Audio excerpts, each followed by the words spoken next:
Hallelujah. Oh, thank you, Jesus. Thank you, Lord. Thank you, Holy Spirit, अजीजों। इन दिनों में अजीजों हम rule कुदस के बारे में खास खुदाम का पाक रूह हमें सिखा रहा है। तो आज की बरकत के लिए हम अजीजों मुकद्दस लूका रसूल का अंजीली बयान है और उसका अजीजों हम देखेंगे बाब नंबर 11 है अजीजों। बाब नंबर 11 है और इसमें से हम 5वीं आयत से कलाम पाक को पढ़ेंगे।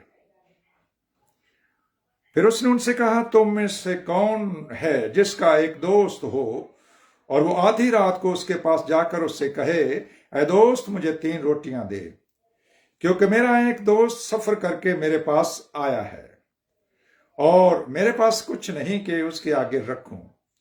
और वो अंदर से जवाब में कहे, मुझे तकलीफ ना दे, अब दरवाजा बंद है और मेरे लड़के मेरे पास बिछौने पर हैं, मैं उठकर तुझे दे नहीं सकता। मैं तुमसे कहता हूं कि अगरचे वो इस सबब से कि उसका दोस्त है उठकर उसे ना दे, तो भी उसकी बेहयाई के सबब से उठकर जितनी दरकार है उसे देगा। बस मैं तुमसे कहता हूं, मांगो तो तुम्हें दिया जाएगा, ढूंढो तो पाओगे, दरवाजा खटखटाओ तो तुम्हारे वास्ते खोला जाएगा। क्योंकि जो कोई मांगता है उसे मिलता है, और जो ढूंढता है वो पाता है, और जो खटखटाता है उसके वास्ते खोला जाएगा। तुम में ऐसा कौन सा बाप है कि जब उसका बेटा रोटी मांगे तो उसे पत्थर दे, या मछली मांगे तो मछली के बदले उसे सांप दे, या अंडा मांगे तो उसको बिच्छू दे। बस जब तुम हो बुरे होकर अपने बच्चों को अच्छी चीजें देना जानते हो, तो आसमानी बाप अपने मांगने वालों को और रूल कुदस क्यों ना देगा? क्या ना देगा? रूल कुदस क्यों ना देगा? रूल कुदस, हालेलुया, क्यों ना देगा? अजीजों, हम खुदा की शुक्रगुजारी करते हैं और उसके नाम को मुबारक कहते हैं जो जिंदगी बख्श कलाम के लिए, जो हर रोज हमें तकवीयत देता, हर रोज हमारी ढारस बनता, हर रोज हमें हौसला देता और हमें बरकत देता है, ताकि हम इस कलाम को पढ़ करके सुन करके उस पर अमल भी करें। यहां पर जो 3 दोस्त हैं, 3 दोस्त हैं। एक दोस्त सोया हुआ है अपने बच्चों के साथ। दूसरा दोस्त कहता है कि मेरा एक दोस्त सफर करके मेरे पास आया है, लिहाजा मेरे पास चूंकि खाने को कुछ नहीं है, आप मुझे कुछ खाना दीजिए। रोटी खाने को जहर करती है अजीजों। तो वो अंदर से जवाब देता है कि मैं अपने बच्चों के साथ सोया हुआ हूं, तो चला जा। लेकिन वो अजीजों चूंकि दोस्त था और वो खटखटाता रहा, खटखटाता रहा, खटखटाता रहा, बेहया हो गया, बेहया जिद्दी हो गया, उस बात पर अड़ गया कि मुझे अब ये चाहिए ही चाहिए।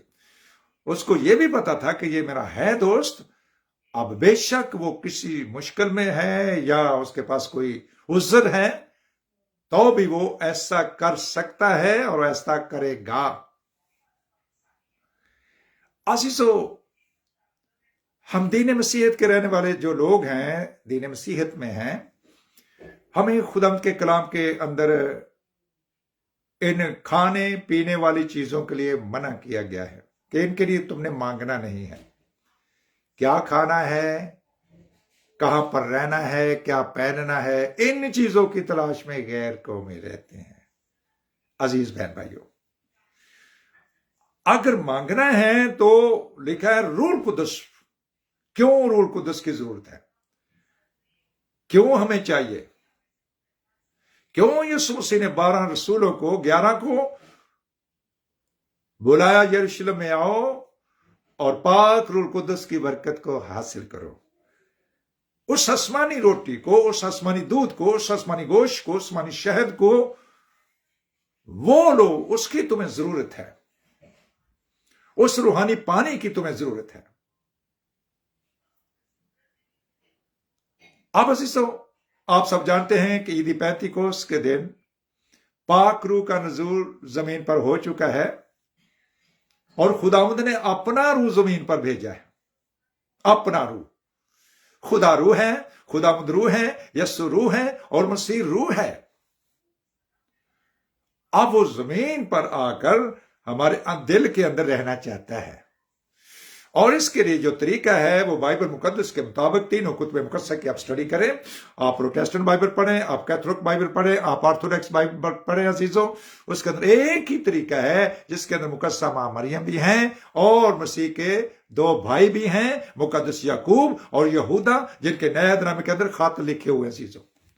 वो रिसाले लिखे हुए हैं जो उनको रूह कुद्दस के वसीले से मिले हैं। अगर रूह कुद्दस की बरकत उनकी जिंदगी में ना होती तो उनकी कोई भी रिसाला ना होता, कोई किसी की किताब ना होती, ना किसी मूसा की, ना दाऊद की, ना यशाया की, ना आमोस की, ना जकरिया की, ना उबैद की, ना और किसी नबी की।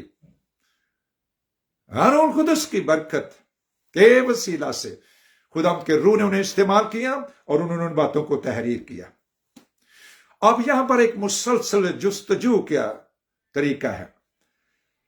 जुस्तजू मांगना है हमने, जैसे याकूब जिसका मतलब है धोखाबाज, जिसका मतलब जुस्तजू करने वाला भी है, स्ट्रगल करने वाला है, और उसने यहोवा पाक खुदा को अजीजो पकड़ लिया और यहोवा पाक खुदा ने उसकी रान को अजीजो ट्विस्ट कर दिया।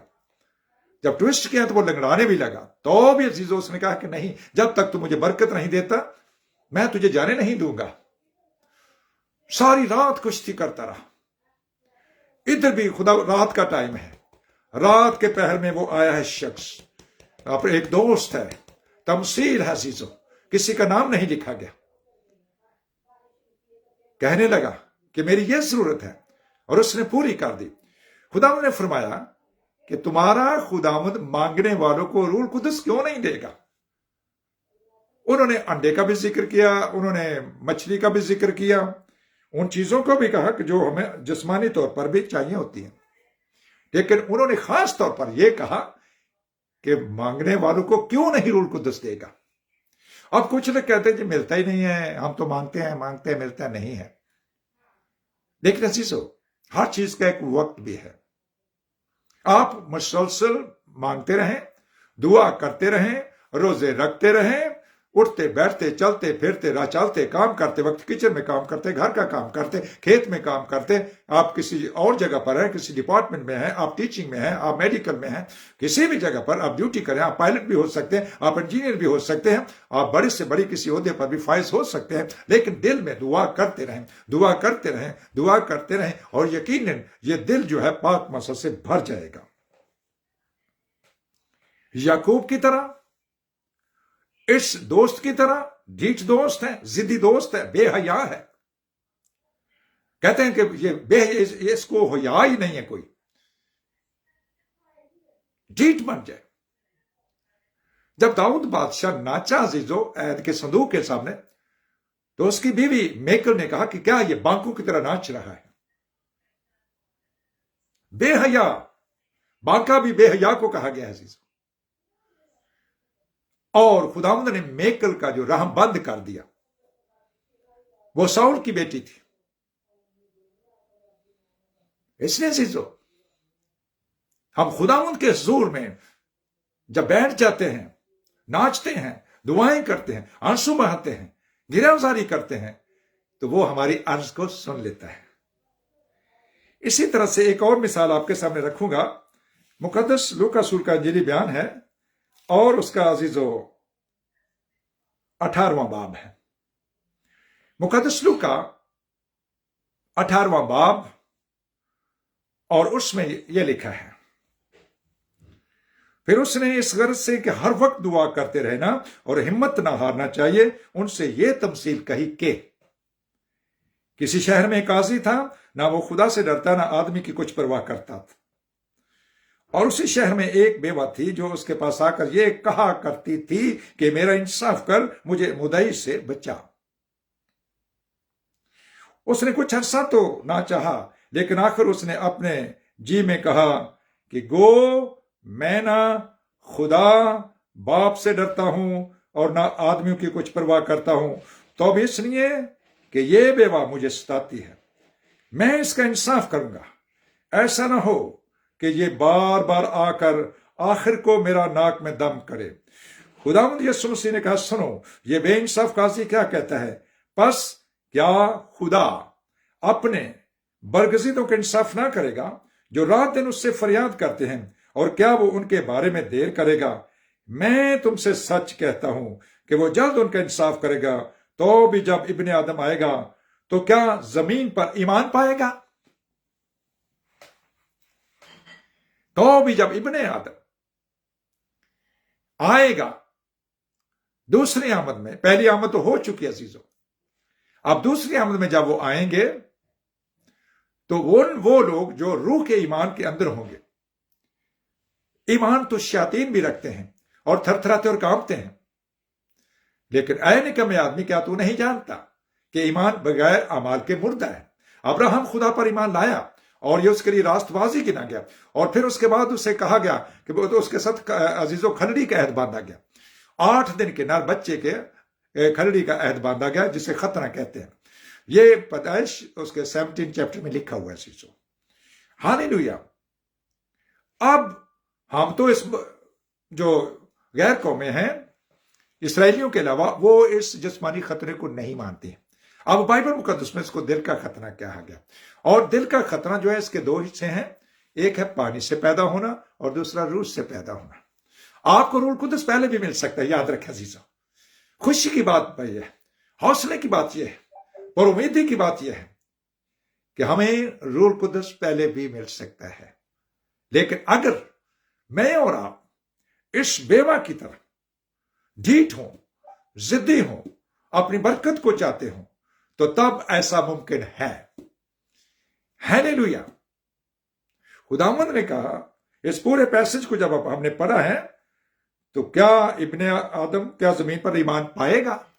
इब्ने आदम कहें वो भी यीशु मसीह है, सन ऑफ गॉड कहें वो भी यीशु मसीह है, अगर आप उसे खुदा बाप कहें वो भी यीशु मसीह है। अजीजों याद रखें, ये सारे उनके खिताब हैं, टाइटल हैं, ये मेटाफोरिकली हम बोलते हैं अजीजों, क्योंकि जो बेबाप है, बेमां है, बेनस्ब नामा है, ना जिसकी उम्र का शुरू ना जिसकी उम्र का कोई आखिर है, और वो खुदा के बेटे के मुशाबे हो गया। और याद रखें, जब खुदा की बीवी नहीं हो सकती तो उसको बेटा कह कह करके क्यों हम उसके नाम पर तकफीर करते हैं अजीजों।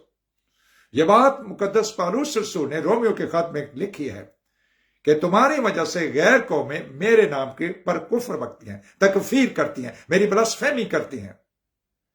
तो इसलिए अजीजों, जब हमने सीखा है तो हमारे पास बहुत तरह से हम दुआ कर सकते हैं। Hallelujah, hallelujah. हमारे आसमानी बाप यीशु मसीह, मेरी दुआ को सुन, तेरे हजूर में अर्ज करता हूं, बादशाहों के बादशाह, खुदावंदों के खुदा, हालेलुया। ज़बा किए हुए बर्रे, खुदा बाप, तू जो बर्रा बन गया मेरे लिए, तो मेरी अर्ज को सुन। तो अजीज, हमें रूह का ईमान चाहिए। रूह का ईमान हमें जमीन से उठा करके आसमान में ले जाएगा।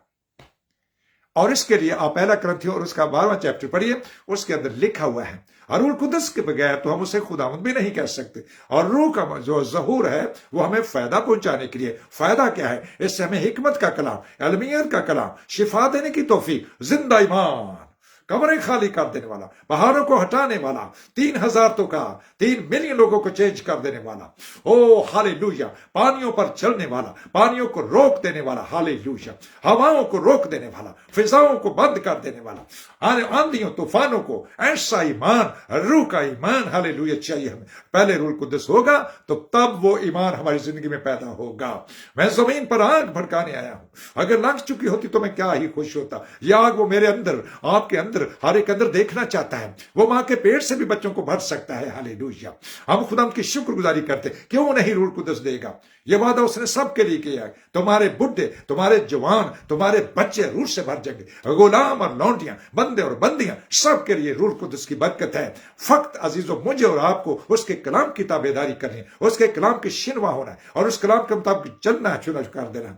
यकीनन यकीनन हालेलुया, हर रूह का मकसद सबके लिए है, सबके लिए है। ये सिर्फ पादरियों के लिए नहीं, ये मुनादों के लिए नहीं, ये फादरों के लिए नहीं, ये सिर्फ बिशप साहबान के लिए नहीं, ये पोप साहब के लिए नहीं, बल्कि हम में से हर एक के लिए, अगर मैं और आप इसकी भूख और प्यास रखेंगे। हालेलुया। हम खुदा की शुक्रगुजारी करते और उसके नाम को मुबारक कहते हैं कि हर रोज खुदा का पाक रूह हमें बरकत देता है, इस कलाम में से हमें सिखाता है, हमारी काट छांट भी करता है। जहां पर हम कमजोर हैं हमें उसकी काट छांट करता है, जहां पर हम किसी और तरह से अगर उस बात को नहीं समझते वो भी हमें सिखाता है। हम उसका शुक्र अदा करते हैं। और याद रखें, पाक रूह के बगैर इस किताब मुकद्दस को कोई समझ नहीं सकता। पाक रूह के बगैर इसका समझना मुश्किल अजीजों। बेशक ये उर्दू जुबान में लिखा हुआ है, बेशक ये पंजाबी में भी हो सकता है, ये इंग्लिश में भी है, दुनिया की सारी जुबानों के अंदर भी है, लेकिन इसकी जो लंबाई, चौड़ाई, ऊंचाई, गहराई, जिसके अंदर मुकाशफा पाया जाता है, वो हिकमत और मुकाशफा के रूह के वसीले से मुझ पर और आप पर और किसी पर भी जाहिर हो सकता है और होगा कलाम के अंदर से, कलाम के इस बाइबल के अंदर से। बाइबल के अंदर से कोई भी चीज जो लिखी हुई है वो मेरे और आपके लिए मानना लाजमी है। लेकिन अगर कोई बाइबल से बाहर बात करे तो अजीजों वो अपना वक्त जाया ना करे। बहुत से लोग दूसरे मज़हब की रिसर्च करते हैं, कोशिश करते हैं कि उनके साथ बहस मुबासा करने की, लेकिन वो बेसूद है, वो भैंस के आगे बीन बजाना है अजीजों, वो नहीं सुनते। एक वक्त आएगा वो सुनेंगे, क्योंकि फिदिया उनका भी दिया हो, फिदिया गैर कौमों का भी दिया हो। इसके अंदर हर कौम है, हर कबीला है, हर अहले जुबान है। दुनिया के अंदर जो भी जुबान बोली जाती है सब के लिए उसने अपने लहू से खरीदा हुआ है और वो घुटनों को झुकाना जानता है। उसने अपनी हयात की कसम खाकर कहा है कि हर घुटना मेरे आगे झुकेगा और हर जुबान मेरा इकरार करेगी और वो यकीनन करेगी। लेकिन काश जो मसीही हैं वो हकीकी मसीही बन जाए, जो रास्तबाज हैं वो हकीकी रास्तबाज बन जाए, जो कामिल हैं वो कामिलियत की राह पर दौड़ना शुरू करें, जो पाक हैं वो पाकीज़गी में आगे बढ़ते चले जाए और दुआएं करते चले जाए। यकीनन हर रूह की दुआ के वसीले से बंधन टूटते हैं अजीजों। ओ हालेलुया, अजीब अजीब काम होते हैं। मुल्कों के मुल्क और कबीलों के कबीले गिरना शुरू हो चुके उसके आगे। इब्लीस भी बड़ा गुस्से में आ चुका है कि कहीं ऐसा ना हो जाए, कहीं ऐसा ना हो जाए, लेकिन उसके कौन रोक सकता है। हालेलुया, इस लहर को, इस बेदारी को कोई दुनिया की ताकत नहीं रोक सकती। हालेलुया, हम खुदा की शुक्रगुजारी करते हैं और उसके नाम को मुबारक कहते हैं। खुदा का पाक रूह हमें आज के कलाम के वसीले से कसरत से बरकत बख्शे। हालेलुया। पाक मस्सा के लिए अजीजों अपनी तैयारी पकड़िए। परसों हम सुबह दुआ करे थे, एक मेरी बेटी को खुदा ने उसकी जुबान चेंज कर दी। हालेलुया। और वो जब ऐसे रफाकत रखेगी आगे बढ़ती चली जाएगी और बरकत पर बरकत पाती चले जाएगी। हम खुदा की शुक्रगुजारी करते और उसके नाम को मुबारक कहते हैं। पाक रूह के लिए, पाक रूह के जोर से हम चलेंगे, जोर से, पाक रूह के जोर से हम चलेंगे, जोर से। पाक रूह हमारे संग है, हर सुने रंग है,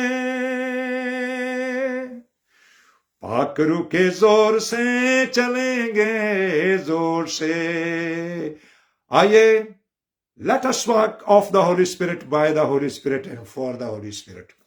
यही वो बिब्लिकल फ्रेज है जिस पर अमल करने के वसीला से हम आगे बढ़ सकते हैं और तरक्की कर सकते हैं। जब इब्ने आदम आएगा आसमानों पर तो वो जो रूह के ईमान में होंगे वो हवा में उड़कर उसका इस्तेकबाल करेंगे। ये रैप्चर टाइम होगा कि कलीसिया अचानक जमीन पर से उठा करके उसको आसमान पर पहुंचा दिया जाएगा, नया यरूशलेम के अंदर। वो हमारी माँ है, आदम बाला की माँ नया यरूशलेम है, वो हमारी माँ है और उसकी गोद इंतजार कर रही है कि उसके बच्चे हमारे पास, उसके पास आ जाएं। लेकिन क्या आपका क्या ख्याल है? क्या आप समझते हैं कि अदन से जिसको निकाला गया था गुनाह की वजह से, फिर वो उसी को गंदे इंसान को ही ऊपर ले जाएगा, फिर ऊपर गंद पाना चाहता है? उसने जमीन पर हमें अपना कलाम दिया है और इस बाइबल के अंदर 400 से 90 दफा लफ्ज गुनाह गुनाह गुनाह लिखा हुआ है। जीजो, खुदा का पाक रूह चाहता है कि मैं और आप जमीन पर उसके कलाम पर अमल करें। जमीन पर जब हम जिंदा हैं तो इस कलाम को अपनी जिंदगी में लो। आओ, इस रोटी को लो और इसे खाओ, इस आसमानी पानी को पियो अपनी जिंदगी में और इस कलाम के मुताबिक चलना शुरू करो। यीशु मसीह के नाम से आमीन। आखिर खुदावंद मैं आपका शुक्र अदा करता हूँ, आपने आज का कलाम दिया और ये सारे का सारा कलाम मेरे लिए है। मैं इस कलाम को चूमता हूँ। मैं जब तक जीऊँ इसी कलाम के मुताबिक मैं और मेरा घराना और मेरे बहन भाई जो ऑनलाइन आपने मुझे दिए हैं उन सब के लिए, उस हॉर चर्च के लिए जो दुनिया के तूर अर्ज तक ये कलाम जा चुका है, उसके मुताबिक वो चलना शुरू कर रहे हैं। मैं आपका शुक्र अदा करता हूँ। बड़ी बरकत दीजिए यीशु मसीह के नाम से, आमीन। खुदा मुझे यीशु मसीह का फजल मुकद्दसों के साथ रहे। खुदा मुझे यीशु मसीह का फजल सारी दुनिया के साथ रहे। आमीन।